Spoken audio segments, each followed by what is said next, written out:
สวัสดีครับนะครับผมวันนี้ผมจะมาพาผมในอิชิกิอาเซรุจะมาพาเพื่อนๆทุกท่านนะครับมาทำเกมเป็นเกมสำหรับเด็กสำหรับในวันนี้นะฮะก็คือเกม Where is me ฉันอยู่ไหน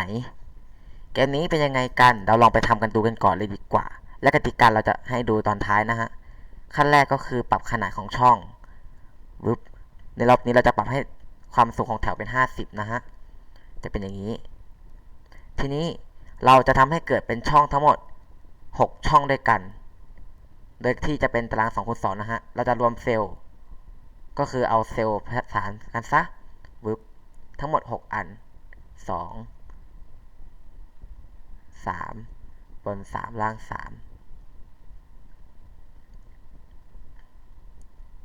จับหมายเลข1 2ช่อง3อันนี้จะเป็น6 5 4โอเคจัดกึ่งกลางให้มันหน่อยก็คือเลือกช่องทั้งหมดแล้วก็จัดกึ่งกลาง2อันโอเคปรับขนาดนิดนึงเป็นสัก24ให้มันเห็นชัดเจนโอเคหลังจากที่เราเลือกแบบนี้แล้วในการที่เราจะรู้ว่าฉันอยู่ไหนเราจะต้องสุ่มตัวเลขก่อนซึ่งการสุ่มตัวเลขเราใช้ระบบเดิมก็คือระบบการเท่ากับแลนบีทวีน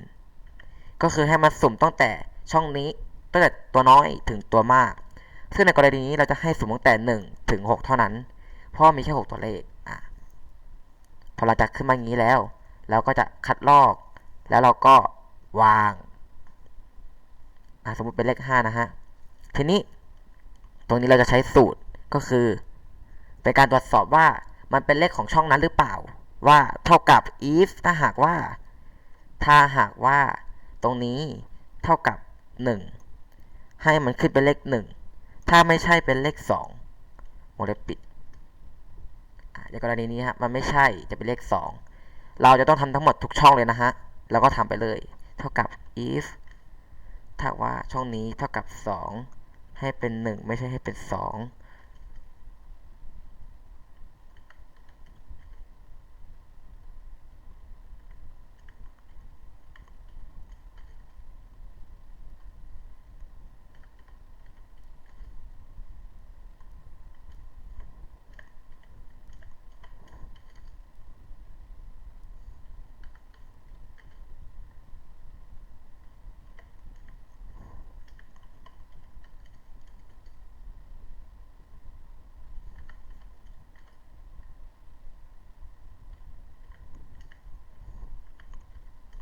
โอเคตอนนี้เราก็ได้ครบแล้วนะฮะทีนี้เราจะให้ตัวเลขไอ้ที่มันขึ้นตรงนี้เลข1เลข2เนี่ยครับมันแสดงอยู่ตรงด้านซ้ายช่องด้านซ้ายก็คือด้านจากเลขช่องนั้นให้มันโผล่ด้านซ้ายถ้าว่ามันเป็นเลข1ดูดีนะครับตรงนี้ถ้าตรงด้านล่างเป็นเลข1จะส่งผลให้ว่าให้ช่องเนี้ยเป็นสีเขียวเพราะว่าเจ๊เอ๋อยู่ตรงนี้เองทีนี้ในการให้มันขึ้นเป็นสีเขียวก็ต้องว่าถ้าหากสร้างกฎต้องสร้างกฎนะฮะใช้สูตรที่ว่าเราเลือกสูตรเพื่อกำหนดเซลล์ที่จัดรูปแบบก็คือเป็นการบอกว่าถ้าหากว่าช่องเนี้ยเป็นอย่างเนี้ยจะให้มันเกิดเหตุการณ์ที่ช่องของที่เราเลือกนะซึ่งอย่างหมายเลขถึงก็คือหมายเลข1เนี่ยถ้าหากว่าตรงนี้เท่ากับ1แสดงว่าไอ้เลขที่เราสุ่มเนี่ยเป็นเลข1เนาะจะให้เหตุการณ์ก็คือให้ช่องที่เราเลือกเนี่ยเป็นช่องสีเขียวเติมสีเขียวครับอันนี้เป็นการเติมทั้งช่องเลยเติมสีเขียวขึ้นมาแล้วก็กดตกลงถ้าหากไม่ใช่แสดงว่าไอ้ตรงนี้จะต้องเท่ากับ2ให้ไปที่เดิมแล้วเราก็บอกว่าถ้าหากว่าตรงเนี้ยเท่ากับ2ให้มันขึ้นเป็นสีแดง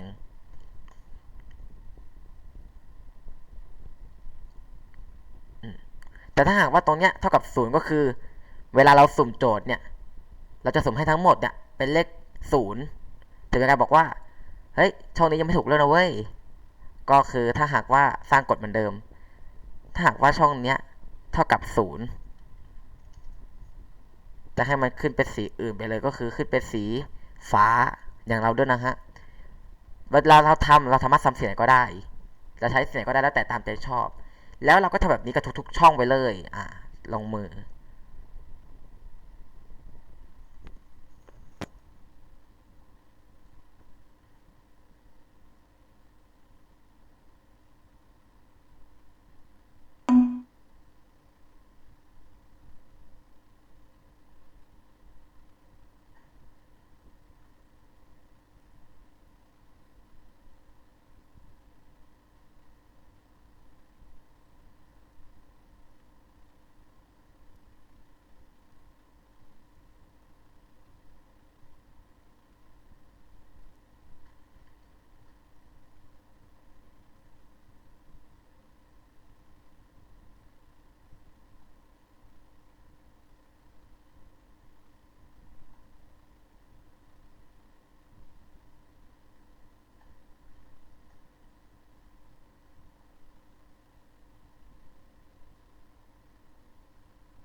โอเค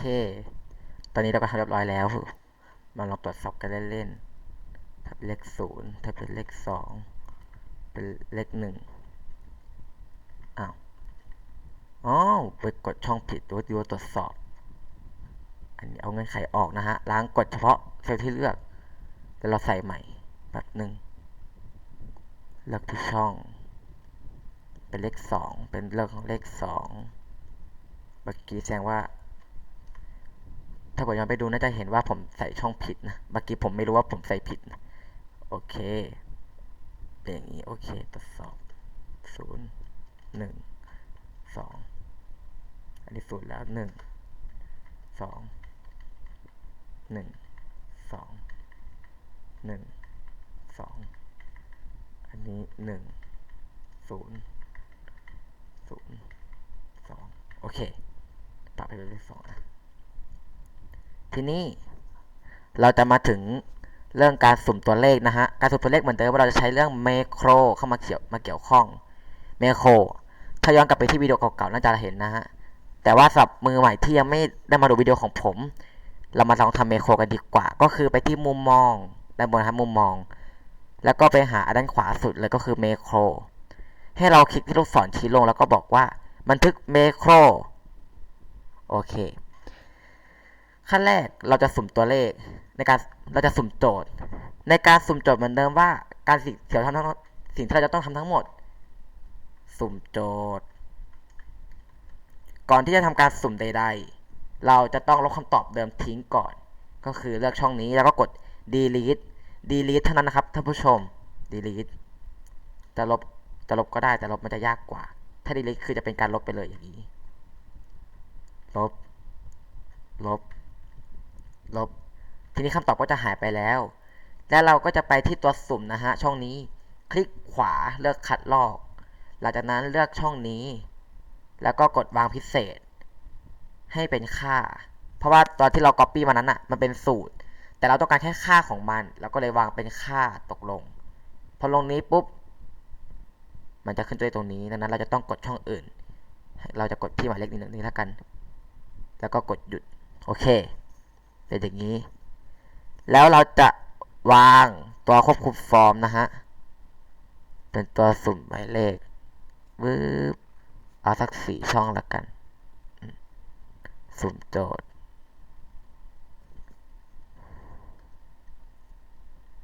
อันนี้เราก็พิมพ์ไปเริ่มเล่นฉันอยู่ไหน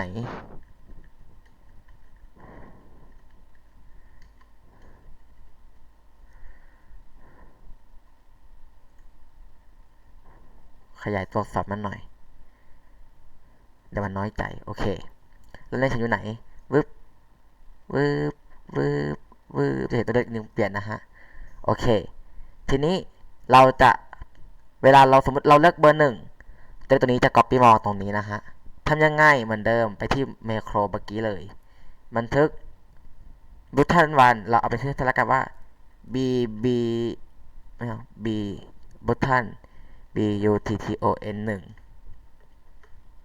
แล้วก็ copy เหมือนเดิมวางเป็นค่าฟึบจะขึ้นอย่างนี้จากนั้นเราหยุดเมโครเพื่อให้การบันทึกเมื่อกี้หยุดลงแล้วเราสามารถกดตรงนี้ได้เพื่อทำเมโครที่2ต่อเราต้องทั้งหมด6อันนะฮะอันนี้ก็จะเป็นบัตทัน2แล้วก็กดคลิกขวาที่เบอร์2คัดลอกวางแบบพิเศษเป็นค่าวึบแล้วก็กดหยุดจากนั้นเราก็ทำให้ครบทั้ง6อันเลยจัดการ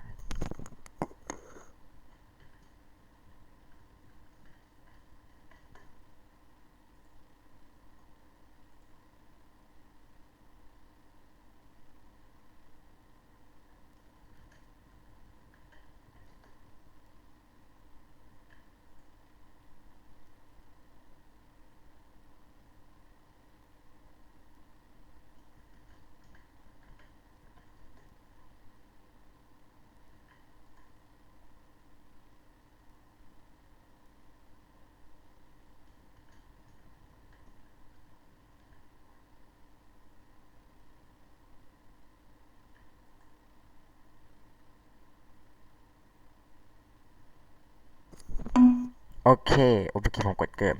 โอเคมันจะเป็นประมาณนี้ทีนี้เหมือนเดิมว่าเวลาเราสุ่มเกมทั้งหมดจะเปลี่ยนสีกลายเป็นสีฟ้าคืน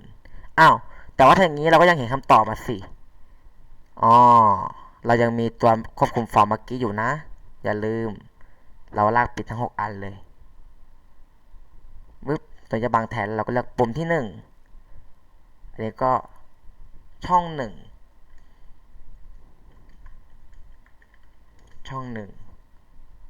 แล้วเราก็เลือกช่องอื่นต่อแล้วก็วาง copy นะฮะ copy ไมโครเมื่อกี้แล้วก็วางได้เลยวางวางวางแล้วก็วางจากนั้นคลิกขวาที่แต่ละช่องนะฮะที่เราวางเมื่อกี้เปลี่ยนตัวเลขให้มันหน่อยเพราะว่ามันไม่ได้ช่องหนึ่งทั้งหมดทุกๆอันก็ย่อมมีช่องของตัวเองมันคงจะเสียใจแน่ว่าถ้าหากว่าเราไม่เลือกช่องให้มันนะฮะ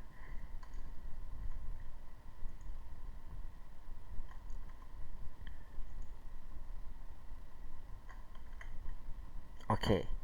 แล้วเราก็ต้องปรับแมโครของมันแต่ละช่องด้วยช่อง2ก็ bt2 ช่อง3ก็ button 3ช่อง4ก็ button 4ช่อง5 button 5แล้วก็ช่อง6เป็น button 6ทดสอบสมมติจะเริ่มเกมวืบโอเคกดอ้าวเซลล์ประสานเท่ากันเหรออ๋อการเลือกช่องหมายเลข1เมื่อกี้มันผิดผมขออนุญาตแก้ไขเมโครหมายเลข1นิดนึงก็คือบันทึกใหม่นะฮะบันทึกบัตทันวันใหม่ button 1เพราะว่าเมื่อกี้ผมไปเลือกช่องผิดโอเคถ้าเป็นช่องนี้ปุ๊บใช่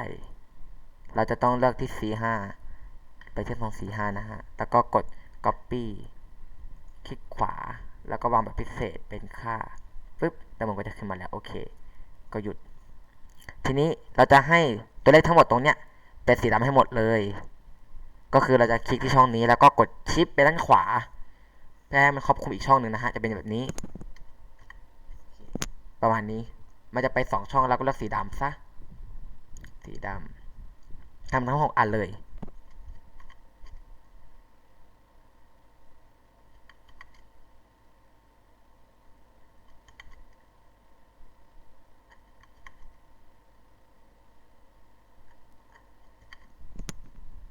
โอเคเรียบร้อยทั้งหมดอาจจะเป็นอย่างนี้แล้วเวลาเราเล่นเราจะมองไม่เห็นตัวเลขแล้วเราก็จะเราไม่ได้ว่าอันไหนอยู่ตรงไหนสมมติสุ่มเกมปึ๊บเบอร์1สีแดงเบอร์5เบอร์3เบอร์6เบอร์4ฉันอยู่ที่เบอร์2ต่างหากโอ้ยก็ยังจะไปหลบได้อะไรประมาณนี้ทีนี้เวลาเราเล่นแน่นอนว่าจะต้องมีเฉลยซึ่งเฉลยเนี่ยก็ไม่ยากเลยถ้าหากว่าดูจากคลิปที่แล้วนะฮะก็คือเราจะรวมเซลล์ตรงนี้ก่อนแบบ1 2 อันอันนี้เป็นอันนี้ไม่ต้องรวมเราจะทำไมโครเป็นเปิดปิดเฉลยอันนี้ก็จะเท่ากับช่องที่เราเฉลยเมื่อกี้แหละวึบแล้วเราก็จะใส่สีดำให้มันหน่อยหลังจากนั้นเราจะใช้เมโครของเราในการเปิดเฉลยเมื่อเปิดเฉลยสิ่งที่จะเกิดขึ้นก็คือแล้วช่องนี้นะฮะแล้วช่องนี้ก่อนแล้วค่อยไปเปลี่ยนสีเอาเป็นสีเขียวไม่เอาสีเขียวเอาสีส้มละกันแมวเฉลยโผล่มาแล้วแล้วก็กดอีกทีนึงเพื่อที่จะทำปิดเฉลยปิดเฉลยก็เหมือนเดิมคือเราเลือกที่ช่องนี้แล้วค่อยเลือกสีดำอย่าลืมกดเลือกก่อนนะฮะแล้วค่อยไปเปลี่ยนสีไม่ใช่ว่าเห็นมันมัดอยู่แล้วกดเปลี่ยนสีเลยอันนี้จะทำไม่ได้เลยนะฮะถ้าอยากรู้เป็นยังไงก็ลองทำดูนะฮะมันจะเกิดผลขึ้น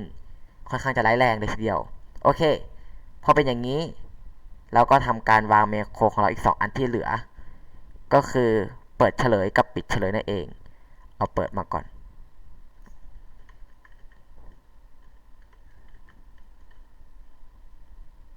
แล้วก็ปิดเฉลยตามมาโอ้โอ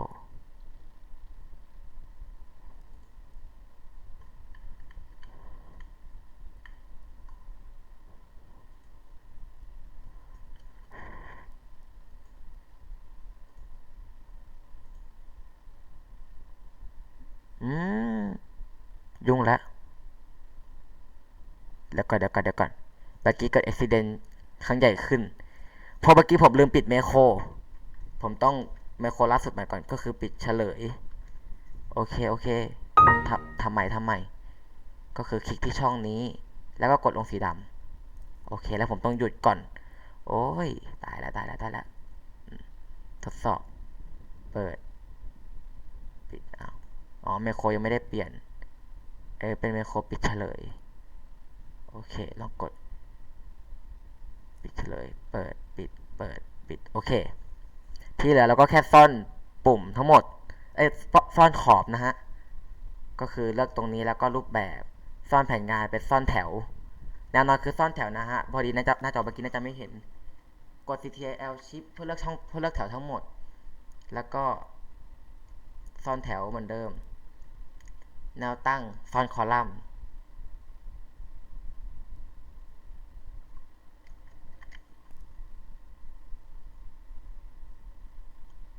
เกิดเหลือช่องพวกนี้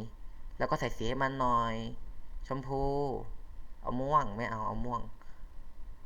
โอเคแค่นี้เกมนี้ก็เรียบร้อยแล้วกับเกมฉันอยู่ไหน Where is me ลองเล่นเลยนะฮะตึ๊บ